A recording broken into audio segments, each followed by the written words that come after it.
Okay, so what I have to say is that in my own commentary is that shifting the focus to his disciples, Jesus foretells their impending tribulations, including persecution and martyrdom. We talked about how the fifth seal indicates martyrdom, right? Particularly the martyrdom of the Christians, those who follow Christ, but this would include faithful Jews, so Messianic Jews, those who are loyal to Yeshua, they would receive martyrdom. This prediction not only serves as a warning, but also prepares them for the challenges ahead. I also mentioned last week, and this possibly could have been misunderstood by those who heard what I said, that Antichrist is going to actually go out in Revelation chapter 12, near the end of that chapter, and persecute the woman who is Israel and her offspring, which would be the Christians who are both Jewish as well as the Christians who are Gentiles. So he's going to persecute the woman who's Israel, but he's also going after those who, and the Bible describes it as those who have the faith of Jesus Christ and keep the commandments of God. So this would be a description not just of Messianic Jews, but also of Gentiles who are loyal to God's words and God's ways. And last week I mentioned how that those of Israel that he's going to go after, we could call those righteous Jews, or those in righteous Israel. But I don't want you to misunderstand that I'm equating following after Jesus one-to-one with Jews who reject Jesus but yet remain monotheistic Jews and loyal to God. In one sense, what I'm trying to say is that when God looks at his people and identifies those who are righteous, there's this generic designation that I believe the Bible describes where righteousness applies to someone who has a proclamation or a declaration that God is his God and that he's going to follow after God's ways. That description fits a good number of religious Jews in the world today. Even if it's what we might recognize from a Christian vantage point as superficial, because the God that they're serving is really a God of their own making, because they're rejecting Jesus, the one true Messiah, sent by the one true God that they claim to worship. You guys following along with me? So from a Christian vantage point, we understand that rabbinic Jews have a superficial worship of God, because in the end, it's going to be proven that their quote unquote, I'm using air quotes with my fingers because you can't see them, the quote-unquote belief in God is actually going to be proven to be spurious. It matters to nothing, because unless they accept Jesus, then their quote-unquote belief in God will prove to be worthless, because it'll be false. But even at the surface level, they're still within the pale of, within God's scope of following after God's ways and demonstrating verbally a profession of belief in God. And thus, I believe it falls within the category of grace, where God can use that superficial belief to draw them into a genuine belief in his Son, as opposed to, say, compared to someone who is just outright stone-cold pagan, atheist, rejection of God, hater of God's ways, not interested in the Bible, not concerned about any ethical or moral direction to go in his life. He's just a rebel. He's just someone who is just going to live his own life and doesn't care what God has to say about it. At least in that comparison model, the religious Jew, who am I calling the Orthodox Jew or the religious Jew, at least they are conducting their life in a manner that's indicative of their interest in God's ways, i.e. Torah and the Bible, the Tanakh, and they make a verbal claim to believe in the one God of the Bible, the same God that we Christians believe in. And we know it's the same God because they're using the same Bible that we use. So I want you to understand that when Antichrist goes after the woman, described in Revelation 12 as Israel, the woman, it is Israel. It's Israel as compared to the nations, not Israel as on the one-to-one person and an individual person who believes in Jesus who doesn't. It's the collective entity known as Israel, because she has already been separated from the nations by God to bear God's name and to be a light and a witness to the world. Even though she's failing miserably at that, she nevertheless still is Israel. She's God's chosen. And that's why Satan hates her, and that's why Antichrist goes to persecute Israel. So that's what I mean by persecution is going to happen to the religious Jew, i.e. not the one who gives in and yields to Antichrist's mark and takes the number and worships the beast and gives his allegiance to Antichrist. No, there will be Orthodox Jews and religious Jews in that day who say, nope, we're not going to worship Antichrist. We're not going to take the mark. We're only going to give our allegiance to God. We'll die as religious Jews. these same Jews might be rejecting Jesus, yes, but remember, in God's scope of things, they're still part of Israel. So the persecution is going to come even if they're not Christian. That's the point I wanted to make. Didn't want to confuse you. Thank you to my faithful friend who's in the chat room right now with me on Skype, who brought that to my attention where there might have been some confusion, and I apologize. So let's keep going. We've got about... I'm doing great on time. It feels like I should be out of time, but I'm not. Still got like 15 minutes left in the study, so let's just keep going unless my clock is suddenly wrong. All right, here we go. We're in verse 10. At that time, many will fall away and will betray one another and hate one another. Right? I go on to say this. The pressures of persecution are predicted to cause a falling away within the Christian community, leading to betrayal and division among believers, right? Yeshua told us in other places, he's going to tell us later on in this chapter as well, that parents are going to betray children, and children will betray parents, etc., etc. And so that's kind of the general collapse of society, but it'll even be more noticeable, I believe, among believers only because we've got a sense a sense that God is in the matter, and we've been raised with a kind of an awareness of God's words and God's ways. We've been brought up in Christian homes, and we've been attending church. Even if we're not truly believers, the moral decay of the church will allows for an escape from that environment, from the church, for those who are actually already in a compromised position anyway. They never truly had a relationship with Yeshua, and thus for them it'll be easy to betray other quote-unquote Christians, other church-going folk, and to eventually give their allegiance to the Antichrist as they show where their true allegiances lie. So let's keep reading. Verse 11, many false prophets will arise and mislead many. Well, wait a minute, Jesus. Didn't you already talk about many false Christs? But now he says many false prophets. He doesn't say many false Christs, but it's an overlapping theme here. False religion is going to become more and more of an issue, even more than it is already. And when we say false religion, I get the sense that what Yeshua is talking about is counterfeit Christian religions, because he says many false prophets will arise and mislead many. I mean, when we think about the other comparative religions in the world, Islam and comparative to, say, Christianity. We got Judaism, we got Islam, we got Buddhism, we got Hinduism, we got Sikhism. I think I'm pronouncing that right. We've got all the various other kind of local religions that are practiced in various countries and nations and people groups around the world. Catholicism is in there. I guess it might be Christianity, but in some countries it's considered a different from Christianity. But you guys get the idea. So you got all these religions. But when Yeshua says many false prophets, I get the sense that he's talking about, from the Christian vantage point, they will be false Christian prophets, not false other religious prophets. In other words, the whole religion is identified as false if it's outside the pale of genuine Christianity and Judaism, genuine Messianic Judaism in that regard. So we wouldn't really need to call them false prophets in that regard. Rather, we're talking about kind of the Joseph Smiths of the world, where they're false Christian prophets. Muhammad also is a false prophet, but he's not a false Christian prophet, is the point I'm trying to make. I get the sense that Yeshua is talking about false Christian prophets, but I could be wrong. I mean, this could also generally speak of just any prophet of any religion who's going to rise and say, hey, let's follow after me. But there will be definitely, I believe, a unique phenomenon among Christianity where we have a lot of false Christs. This corresponds, I think, to the false Christ that he mentioned earlier, where the person is saying, hey, I'm Jesus, rather than saying, hey, I'm Muhammad, follow after me. Is Muhammad a false Christ? Well, yes, in one sense, but in no, not in another sense, because he doesn't claim to follow after Christianity. So he doesn't kind of fit that label as false Christ in the sense of that he's claiming to belong to Christianity. So I think you guys get my point without me having to emphasize it. Let's keep going. Jesus revisits the theme of deception, emphasizing that even in times of tribulation, false prophets will emerge exploiting vulnerability for personal gain. Yeah. Antichrist will be the ultimate, consummate false Christ, false prophet. But as I say in quickly to add to note, the Antichrist himself will have his own second in command, false prophet, right? You guys have read Revelation chapter 17, right?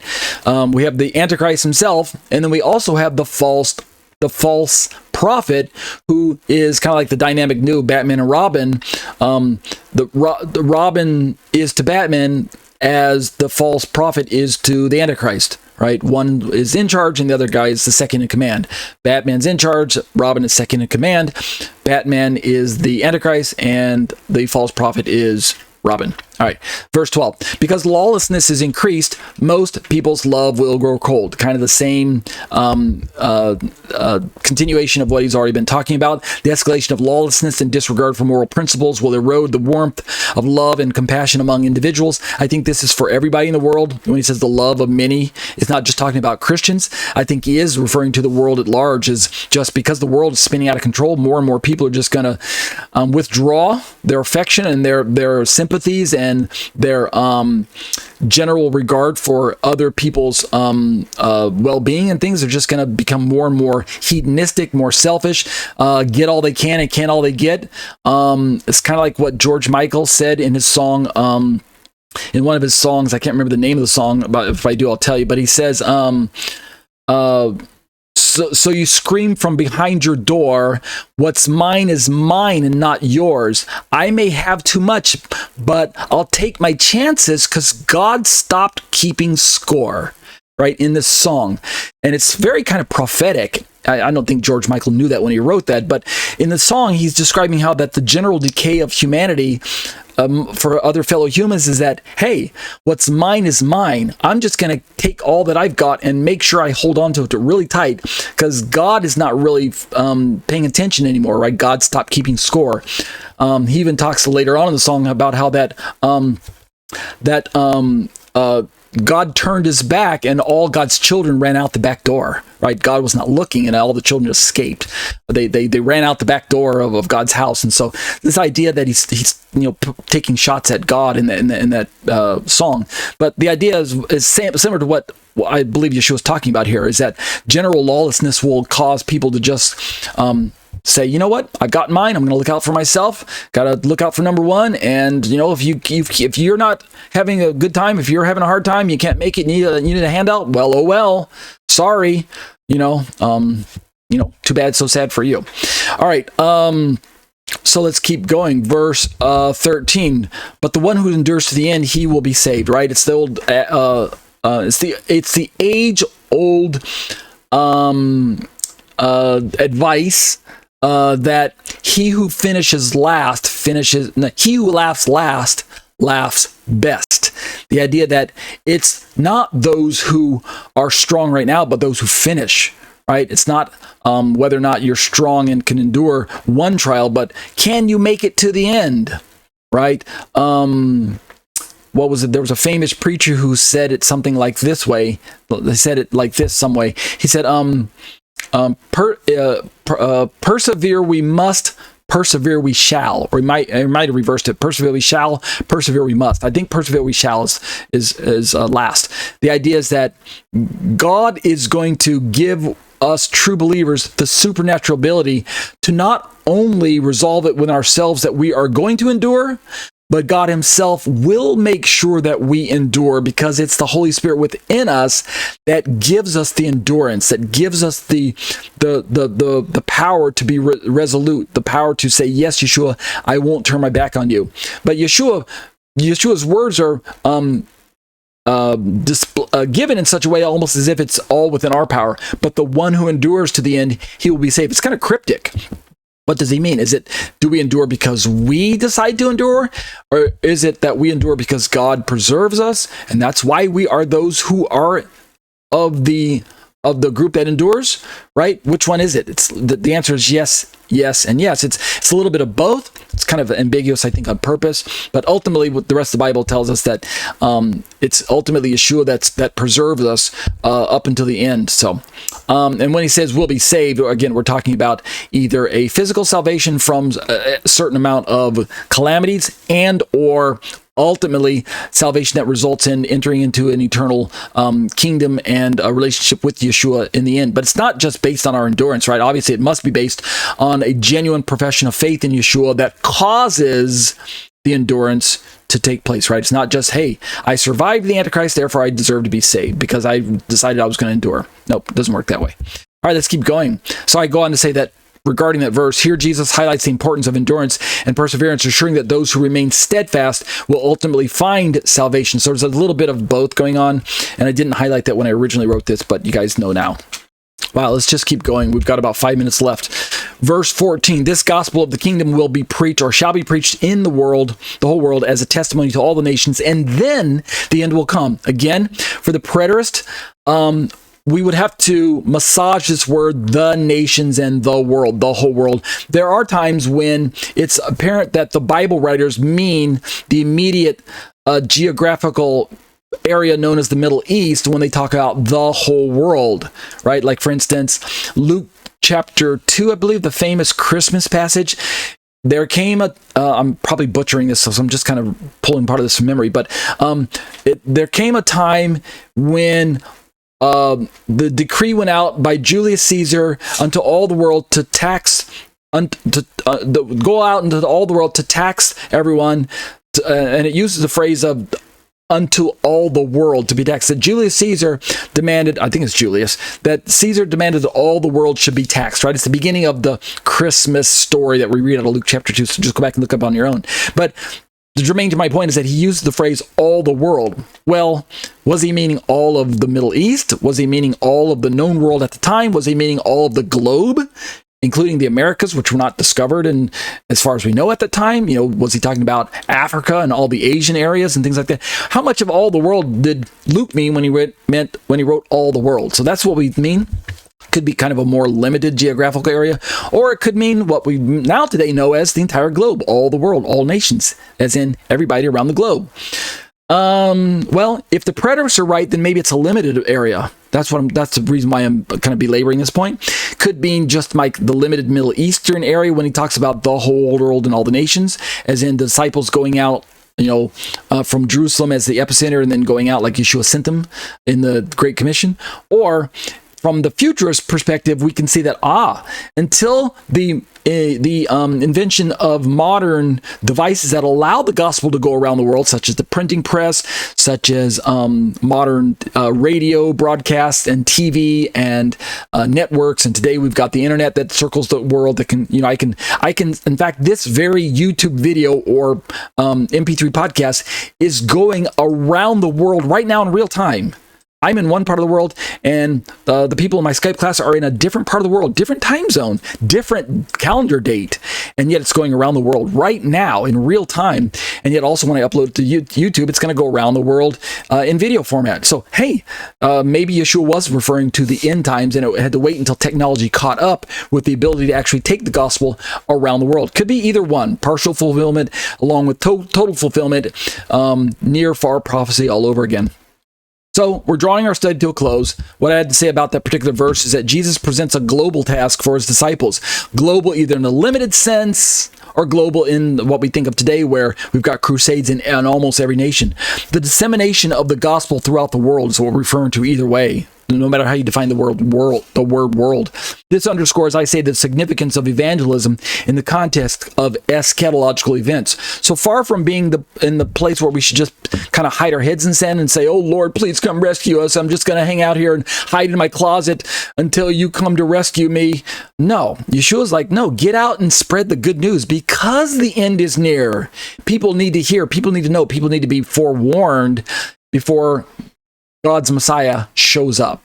Okay, so we've got work to do. You want to hasten the return of Yeshua?